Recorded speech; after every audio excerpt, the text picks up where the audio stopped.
Hi, this is Danielle Zana.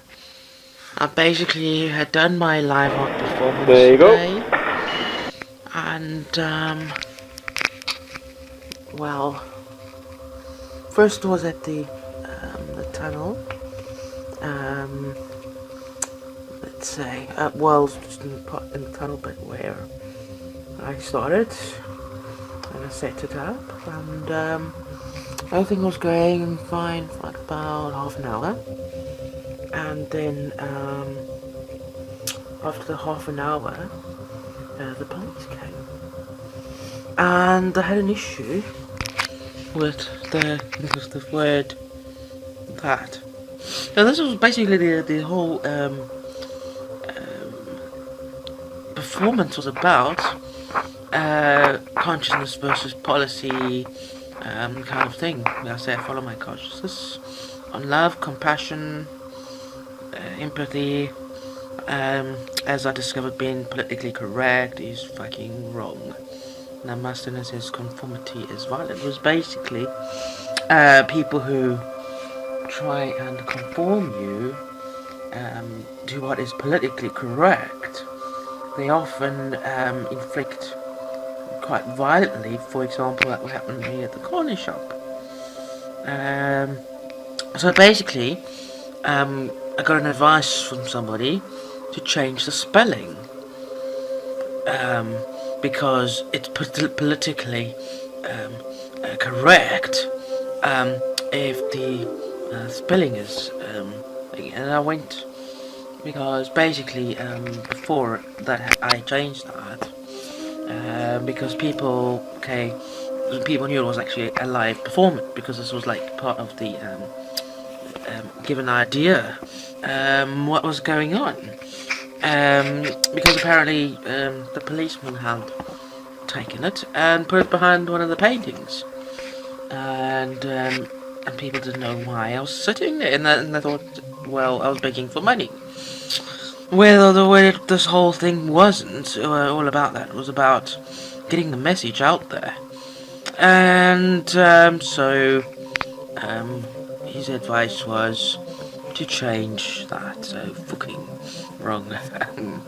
Anyway, um,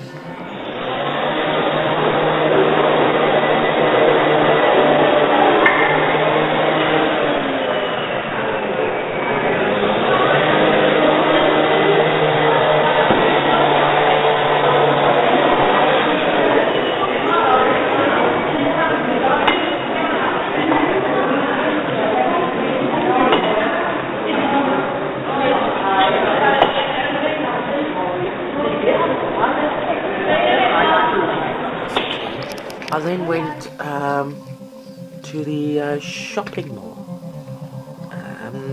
And I just because it was basically sorry the wind was picking up and all my props and things were blown all over the place. So I couldn't even light my candles because the wind was terrible. And so I went into the mall. Now, so once I was in the mall, I was still busy setting it up, and then security came. And security came and said, you can't set up a store in there. I told them that it wasn't a store, but a live art performance, which was not to provide money as such. Because it was just there to get the message out there and about this politically correctness of policy and red tape and bureaucracy, which is basically the big problem, and which is what this thing is about, be able to see that. But they actually mindlessly follow this thing. So basically, I told the security what this was all about, and I said, well, you need permission to have such an event. So I'm like, alright, okay. So, well, At least I wasn't dragged out. I actually was very thankful for that painting. I had an Anya one that, because it's big and bulky, they can't really drag and throw me out. Because they would have if I just had my smaller paintings only. So I had that one and this one over here. That one there. Oh, by the way, the hero has gone. It's the Relian movement is in the desert now, so it's safe and sound. And it's going to be used, which I'm happy about. And because I'd rather, because it's about painting of the Ilaha, that, well, it belongs to be part of the Relian movement. To ask because permission. Selling it to have my performance. Now, Lynn Hodgson, administrative manager, and I told her, may I please do my performance. I told her about it. It's basically to give a message out there about consciousness and versus politically correctness. And,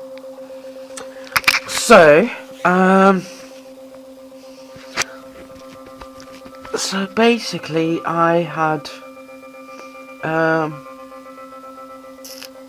spoken to her and she said, because I gave all this permission about word of mouth, and she says, no, you have to write a letter. You have to write an email. Write a letter and send it by email to Lynn Hodgson at landsecurities.com. So that kind of like screwed it up for the day. And kind of like strongly, because basically this is what this thing was about. It's like, it's you know, follow conscience, because she says, well, the reason why you actually have to ask permission is the health and safety, and that you're not obstructing the shoppers. Now, the funny thing is, when I went and set up my place, I looked around the mall and found a spot where nobody really walks over, and I consciously found the spot and said, this whole thing of red tape bureaucracy is the very reason that's actually preventing the consciousness evolution of humanity. And this whole thing is basically about awakening. And apparently it hasn't really been that successful. Because the system really bashed me in a sense. So what actually gave me the inspiration to do all this was from the corner shop thing. Because basically I had been dragged out.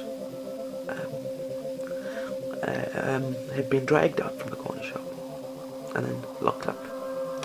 So, just because of expressing my emotion in the open mantra with the word fuck.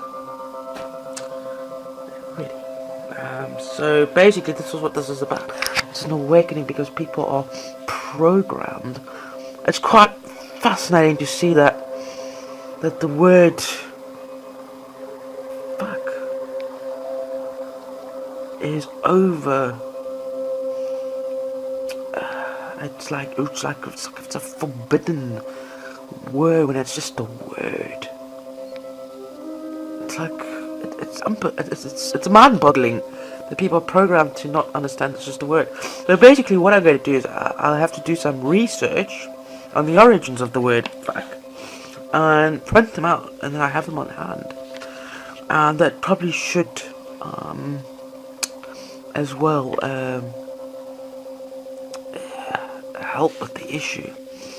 Now about the shopping mall, I'm gonna write this letter, but I doubt.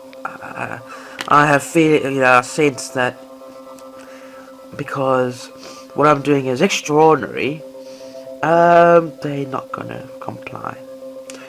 And this is basically exactly what is actually happening with the LM embassy. Um, People asking permission, the rally movement asking permission to have the LM embassy set up. But with this red tape, this non-conscious thinking of always referring to books and text of written law. For example, when the police came, with this when the thing there, because basically I had put an act on where I didn't speak and I was only writing. So what I'd do is I'd write some extraterrestrial text and then an English text thing. So when the police actually came, they wrote back saying that using the swear word in public would have you arrested. And then I responded, by whose law? The law you have been programmed. Do not be in touch with your human self. We're nothing but a machine acting out on orders by laws imposed on people by people who actually push and control people and herd people like cattle in a human form called a country.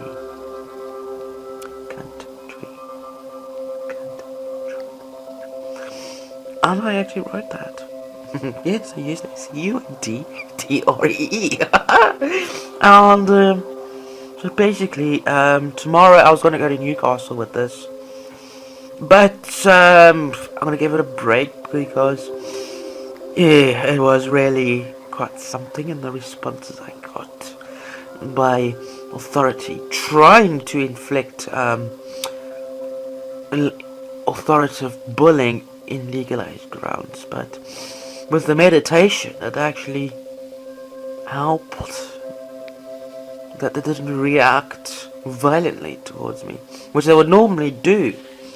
And this is the thing, this is what, because people, very few people, but on average, nobody is actually doing something. They will speak about, the only thing that's going to change things is a revolution, a violent revolution. That will only cycle history. The only thing what it is a peaceful revolution. Which is exactly what I'm doing. And it takes time, it takes energy, it takes courage, because me being intersexed now. That's why I had my iPod and the meditation music done by Jezebel Decibel going through.